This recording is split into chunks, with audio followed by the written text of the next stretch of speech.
The alarm chirped at 500 hours, and Carlos Fisher jolted awake with the practiced immediacy of someone who'd learned that hitting snooze could cost you a day's wages. He lay still for a moment, listening to the familiar sounds of Outpost 22, the distant rumble of processing machinery, the hiss of environmental systems struggling to maintain breathable air, and the occasional shout or laugh from early risers or late revelers. Carlos swung his legs over the edge of his narrow bunk and tasted the metallic tang of recycled air. His prefab shelter, a 3x 4-meter box he'd called home for the past 3 years, was one of hundreds clustered in the shadow of Salvage Corp's processing facility. Outside, the eternal twilight of Treasure-11 cast everything in a sickly orange glow through his dust-streaked window. The planet's distant sun never fully rose or set, keeping the landscape in perpetual dusk that played tricks on the eyes and mind. "Another day in paradise," Carlos muttered, reaching for the half-liter of water allotted for morning hygiene. He'd been a scrounger for 3 years now, one of thousands who'd signed 5-year contracts with Salvage Corp for a chance at striking it rich on the galaxy's most notorious trash heap. Back on Earth, he'd been drowning in debt after his mother's medical treatments failed to save her but succeeded in bankrupting him.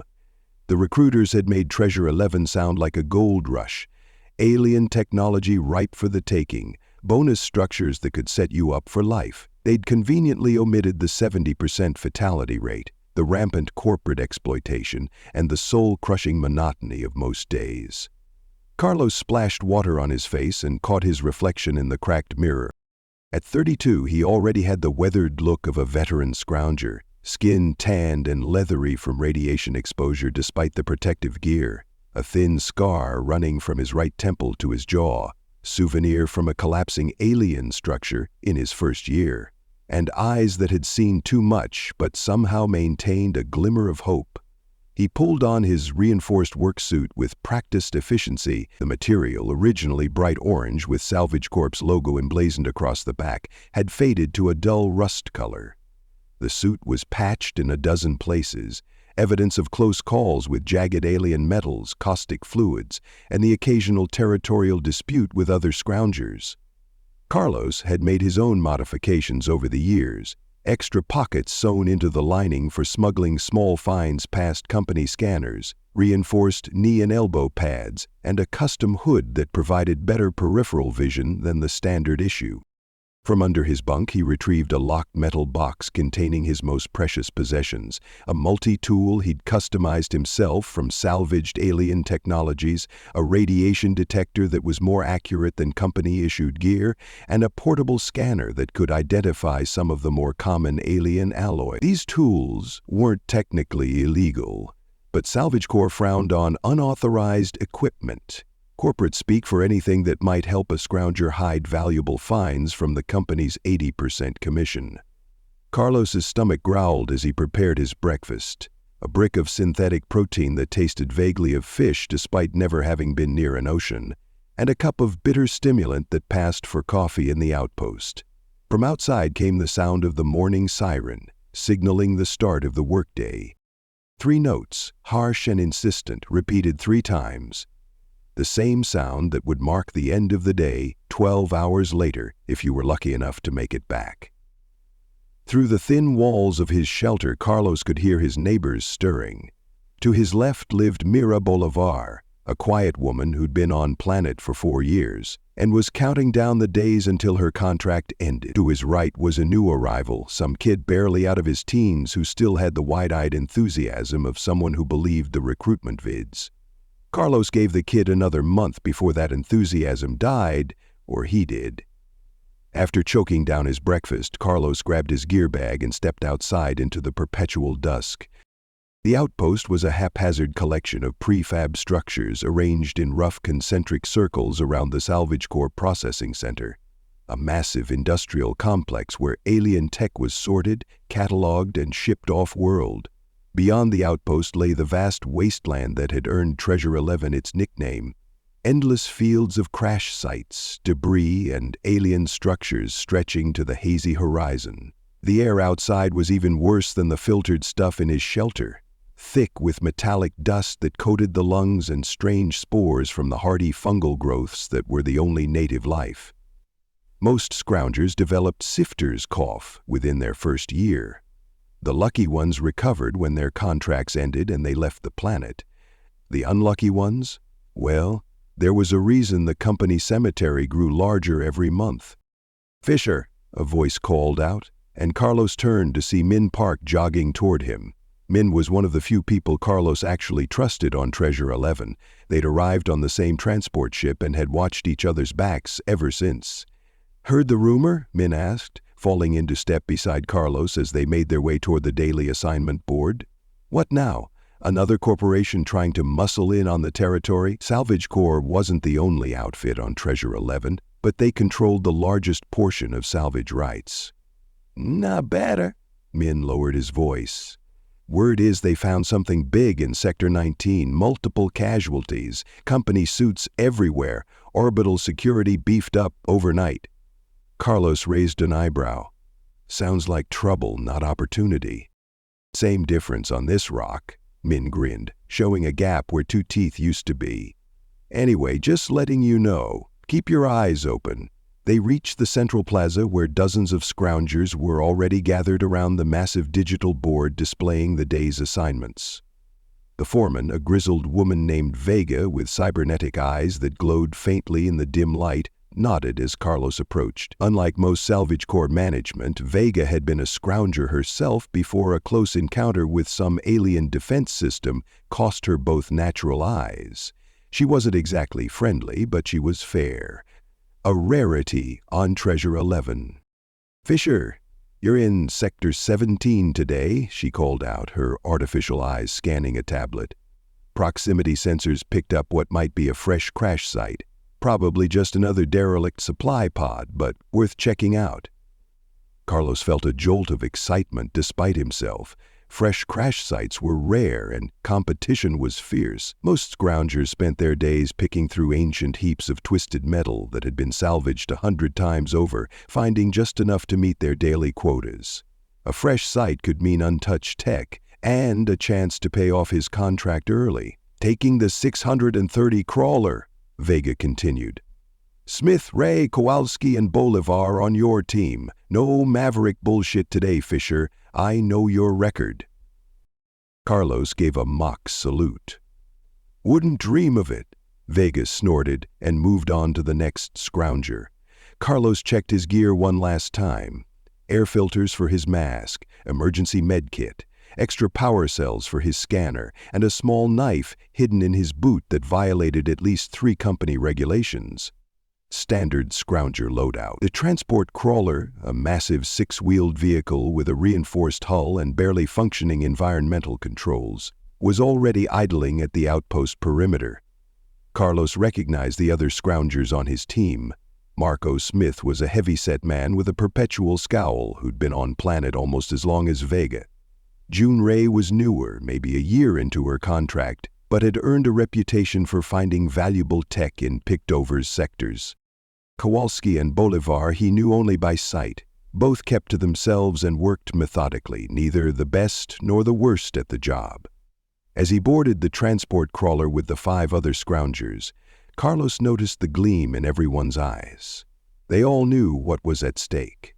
Nobody spoke during the bumpy 2-hour ride to Sector 17, each lost in private fantasies of what they might find. The unspoken truth of Treasure-11 was that every scrounger was ultimately alone. Alliances were temporary, friendships were conditional, and loyalty lasted only as long as it was profitable. Through the crawler's scratched viewport, Carlos watched the landscape change as they left the relative order of the outpost behind. Twisted spires of alien metal rose like skeletal fingers from the dusty plains. Half-buried structures of unknown purpose dotted the landscape, some glowing faintly with energies that centuries of exposure to Treasure-11's atmosphere hadn't fully depleted. Carlos had seen scroungers die in a dozen different ways on this planet.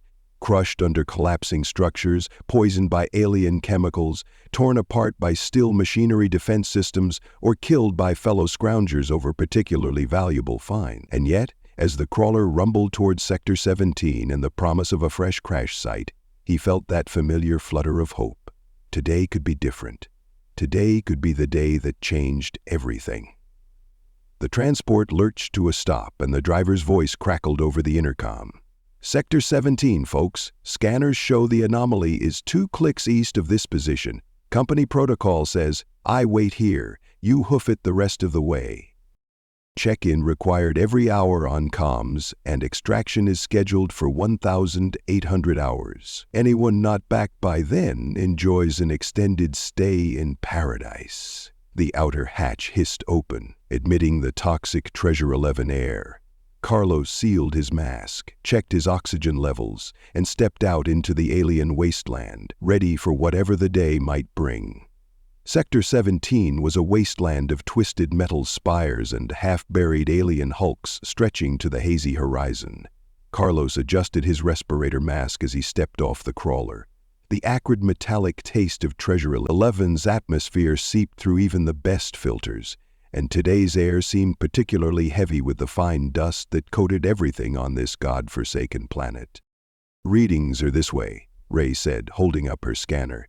She was efficient and focused, qualities that kept Scroungers alive. Her dark hair was pulled back in a tight braid, and her eyes darted constantly, assessing threats and opportunities with equal intensity. About 1.5 clicks northeast. The team spread out in a standard search formation, close enough to call for help, far enough apart to cover ground efficiently. Carlos kept to the left flank, his scanner sweeping methodically. Years of experience had taught him that the company sensors weren't always accurate. Sometimes the best finds were just outside the marked search area. Movement at 2 o'clock? Kowalski's voice crackled over the comm. Might be scavs. Carlos tensed. Scavengers, or scavs as they were derisively called, were independent operators who worked outside the corporate system. Some were contract jumpers who'd fled their companies. Others were never affiliated with any corporation to begin with. All were desperate, dangerous, and territorial. How many? Marco asked, his hand moving to the shock rod at his belt.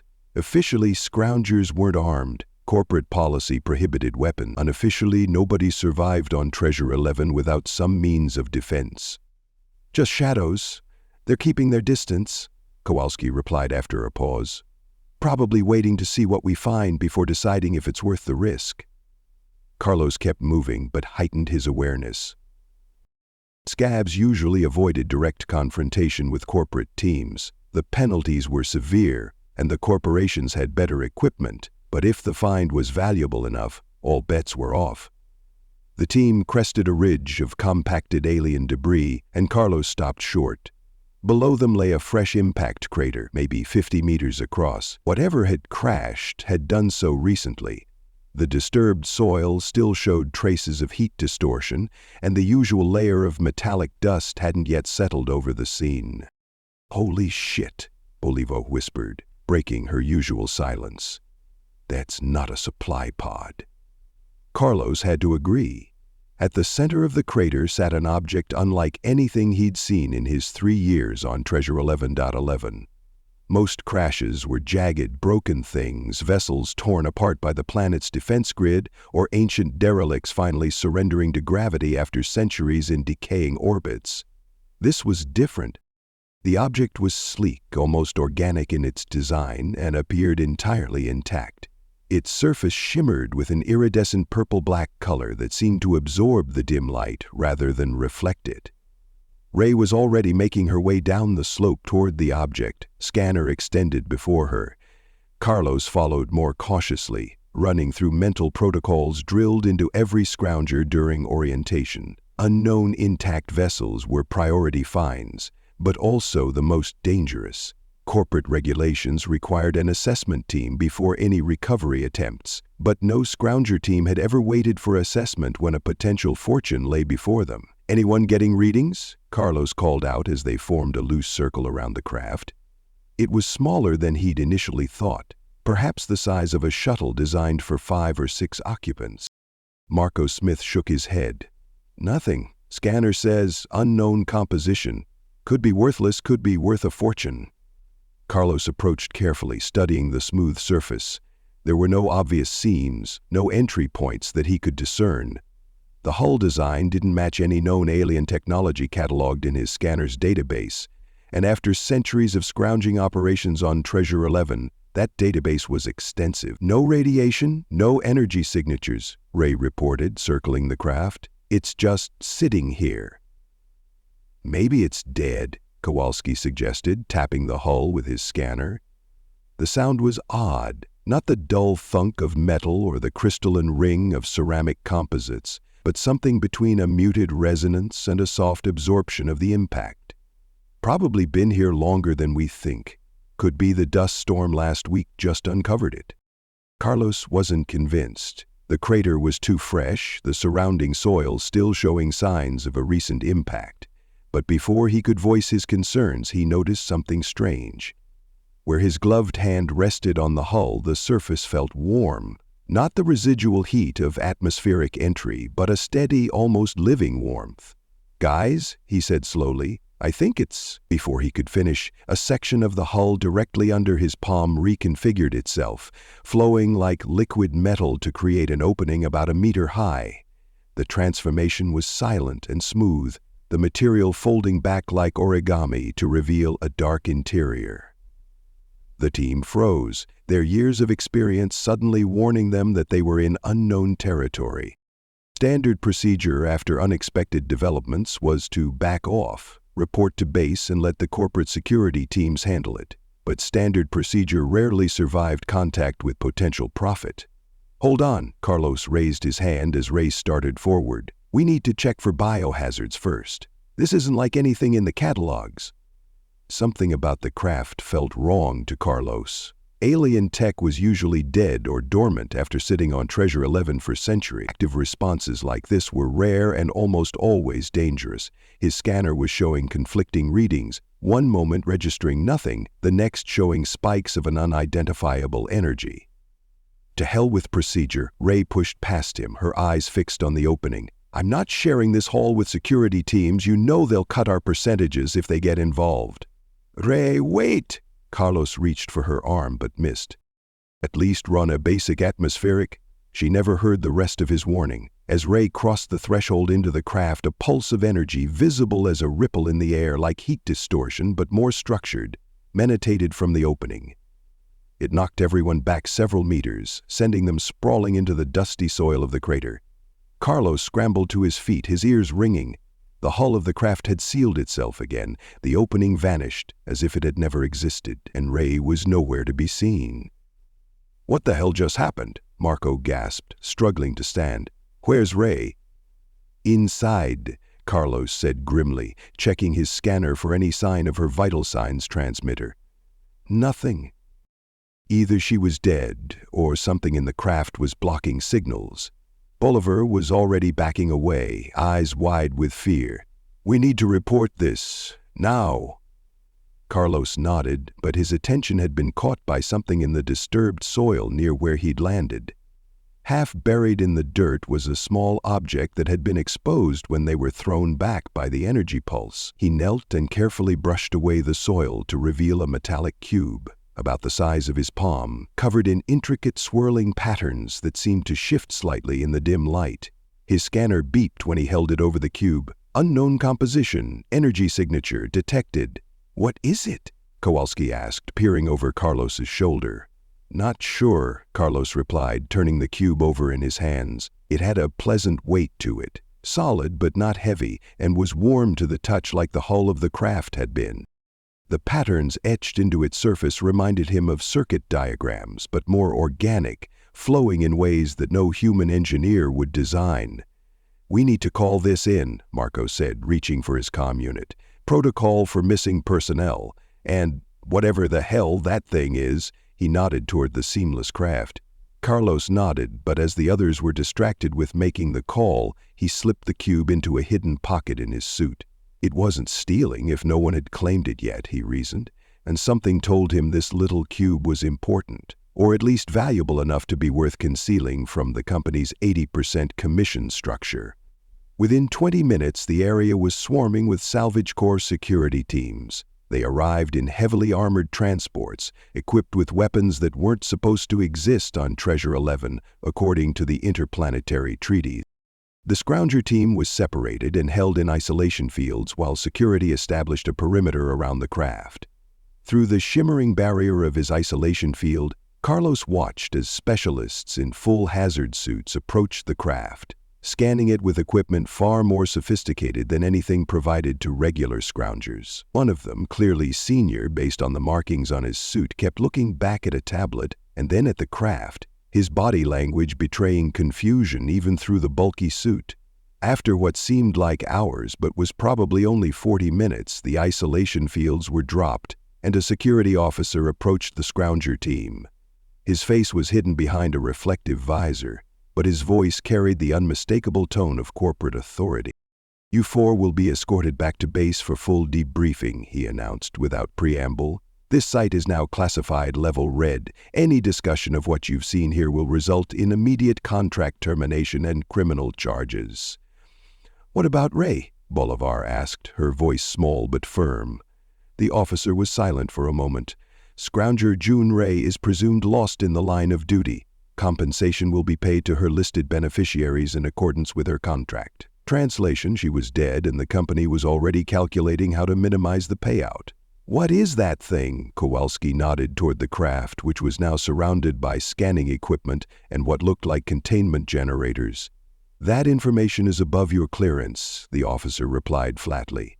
"Transport is waiting. Move out." As they were marched back to the waiting security transport, Carlos was acutely aware of the cube pressing against his side in its hidden pocket. Whatever had happened to Ray, whatever that craft was, he now possessed a piece of it. The thought sent equal parts thrill and dread through him. Finds like this could make a Scrounger's fortune, or end their life. The ride back to base was conducted in enforced silence, with security officers monitoring them from opposite benches in the Carlos kept his expression neutral, but his mind was racing, calculating his options. The cube would need to be hidden, examined in private. If it was valuable, he'd need a way to sell it without arousing suspicion. If it was dangerous, well, he'd deal with that if it became necessary. As the transport approached the outpost, he gazed out the viewport at the chaotic sprawl of prefab shelters and processing facilities. Somewhere in that maze, he'd need to find answers about his mysterious find, and he'd need to stay alert. If Salvage Corp's reaction was any indication, the crash site in Sector 17 was something out of the ordinary, even for Treasure-11. And on this planet, out of the ordinary usually meant trouble. The return to base was tense. Salvage Corp security had quarantined the crash site, and Ray was presumed dead. Everyone was debriefed separately, standard procedure when a Scrounger was lost. Carlos sat in a sterile white room deep within the Salvage Corp administrative complex, a part of the facility most Scroungers never saw. The walls were bare except for a company logo and a surveillance camera that tracked his movements with mechanical precision. He'd been waiting for over an hour, a tactic designed to increase anxiety and encourage compliance. Finally, the door slid open, and a security officer entered. Unlike the masked enforcers at the crash site, this one showed his face, a calculated move to establish a false sense of connection. He was in his 40s, with close-cropped gray hair and the hard eyes of someone who'd worked corporate security long enough to forget what empathy felt like. Fisher, Carlos J., 3 years, 2 months into a 5-year contract with Salvage Corp., the officer recited, consulting a tablet as he sat across from Carlos. Decent recovery record, 2 reprimands for unauthorized salvage, 1 commendation for identifying a Class 4 hazardous material before extraction.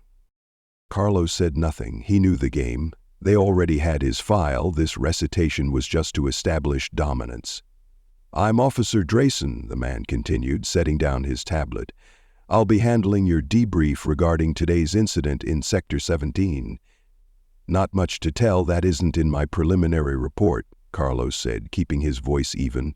"We found the crash site, approached the object, it reacted when Ray entered, and she disappeared. We called it in immediately." Drayson nodded, his expression neutral. Did you observe anything unusual about the object before Scrounger Ray's disappearance? Carlos chose his words carefully. The composition was unlike standard catalog entries. No readable energy signatures. The surface seemed to reconfigure itself when touched. I've never seen that behavior in salvage before. And the object's reaction when Scrounger Ray crossed the threshold. Can you describe that in detail? Some kind of energy pulse, visible distortion in the air, strong enough to knock us all back several meters. When we recovered, the opening had sealed and Ray was gone. Drayson made a note on his tablet. Did any of your team recover materials from the site, Fisher? Carlos met his gaze steadily, feeling the weight of the hidden cube pressing against his ribs where he'd secured it during transport. He'd patted down his suit during the journey and confirmed the scanner hadn't detected it. Either the cube's composition blocked scanning or security wasn't looking for something so small. No, sir. None of us had time to salvage anything before the incident. It wasn't entirely a lie. He hadn't salvaged the cube from the ship itself. It had been in the surrounding dirt. A technicality, but one that might keep him out of the brig if discovered. Drayson studied him for a long moment, his eyes revealing nothing. You understand that withholding salvage is a breach of contract, particularly in a level red classification situation. Of course, Carlos replied. I've been here 3 years. I know the rules. Another long, calculated silence. Then Drayson nodded and stood. Your team is confined to the outpost for the next 72 hours. No salvage runs, no access to communication systems. Standard procedure after traumatic incidents. Translation, they wanted to control the narrative and ensure no conflicting reports leaked out. What about compensation for the lost day? Carlos asked, knowing the answer but needing to play the part of the concerned worker. Your contract stipulates half pay for days lost due to safety incidents. This will be reflected in your next disbursement. Drayson's tone made it clear the discussion was over. You're dismissed, Fisher. Report to medical for standard post-incident evaluation. The medical evaluation was cursory. Blood tests for known contaminants, neural scans for anomalous patterns, the usual precautions after exposure to unknown alien tech. Carlos had been through it before and knew how to appear cooperative while revealing nothing. By the time he was cleared to leave the administrative complex, night had fallen over the outpost. Not that night meant much on Treasure-11 with its perpetual twilight, but the harsh floodlights that illuminated the pathways between prefab structures had dimmed to their evening setting, and most Scroungers were either in the mess hall or at the rusty bolt, the closest thing the outpost had to a bar. Carlos headed straight for his shelter, avoiding eye contact with the few Scroungers he passed. News of the incident would have spread already on Treasure-11. Information about dangerous sectors was currency as valuable as salvage itself. He'd be bombarded with questions tomorrow, but tonight he needed privacy. His shelter was exactly as he'd left it that morning, which meant security hadn't conducted a search. Yet. Carlos didn't delude himself. If they suspected he'd recovered something, they'd tear his shelter apart while he was detained for routine questioning. The fact that they hadn't done so either meant they believed his story or were watching to see what he did next. Just to be safe, Carlos activated the signal jammer he'd salvaged from a crashed surveillance drone last year, another item that would violate his contract if discovered. The small device emitted a field that disrupted most standard monitoring equipment. It wouldn't stop a determined search, but it would prevent casual eavesdropping. Only then did he retrieve the cube from its hiding place in his suit. Under the harsh light of his desk lamp, the object seemed even more peculiar than it had at the crash site. The surface wasn't metal, as he'd initially thought, but some composite material with a metallic sheen. The patterns etched into each face shifted subtly as he turned it, seeming to respond to the angle of light or perhaps his touch. Carlos set the cube on his workbench and ran his scanner over it again. This time with the sensitivity increased to maximum. The device beeped and displayed scrolling data. Unknown composition. Trace elements include radion, xanthium, and 3 unidentified isotopes. Energy signature present but contained. Warning, composition similar to Class 7 restricted materials. Radion alone made the find valuable. The rare element was crucial for high-end shielding technology and fetched premium prices even in small quantities. Xanthium was less valuable but still worth harvesting. The unidentified isotopes were concerning. They could be worthless or priceless depending on their properties. "Not bad for a day's work," Carlos muttered, turning the object in his hands. The cube felt warm against his skin, warmer than ambient temperature would explain. As he examined it closer, he noticed that the patterns weren't random as he'd first thought, but formed complex, interconnected systems that reminded him of the circuit diagrams in his old tech manuals back on Earth. Carlos spent the next hour documenting his find, measuring dimensions, recording the patterns, and testing the material with various tools. The cube resisted scratching from its diamond-tipped probe, another sign of its value, as few materials could withstand such treatment.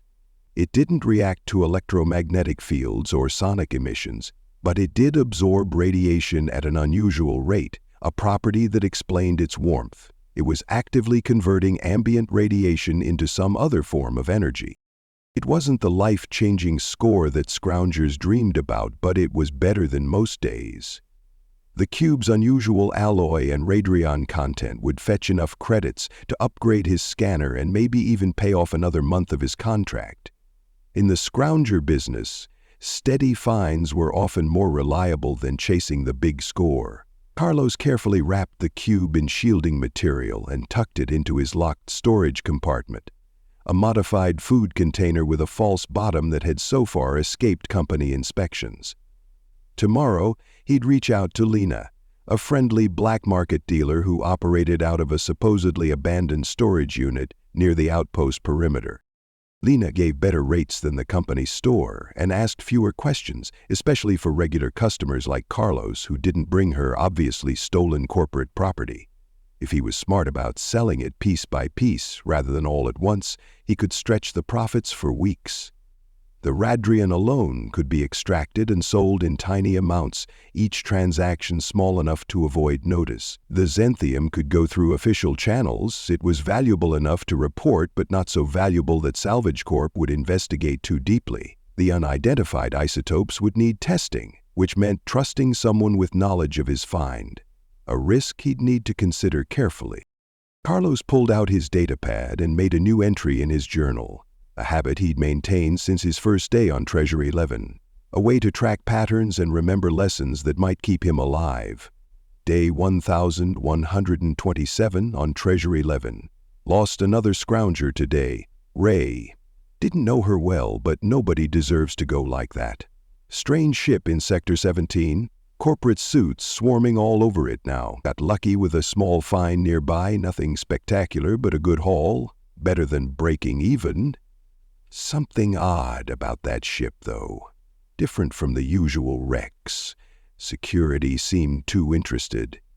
Maybe worth keeping an eye on Sector 17 in the coming weeks.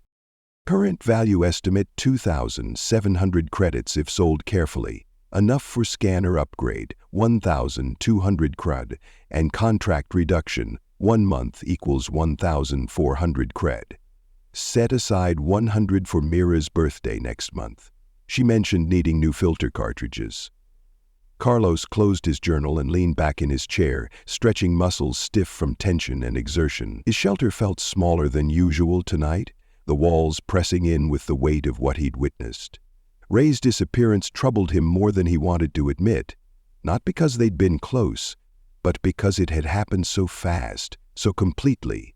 One moment she was there, the next gone, without even remains to ship back to whatever family she might have had. That was the reality of Treasure-11 that the recruitment vids never showed. People disappeared, equipment failed. The alien landscapes that promised riches delivered death with far more regularity, and the companies that profited from desperate Scroungers like him calculated losses in spreadsheets, not human terms. Carlos moved to his bunk and stretched out, his body aching from the day's work. His thoughts drifted to the strange ship and its bizarre reaction. In his 3 years on Treasure-11, he'd seen plenty of alien tech, but nothing that responded like that. Nothing that took people. For all the wild stories about the treasures of Treasure-11, the planet still held plenty of mysteries. The corporations talked about salvage and recovery, but the truth was no one fully understood the civilizations that had left their remains scattered across this world. Some Scroungers whispered about ancient wars, others about mass extinctions or technological singularities gone wrong. The companies didn't care.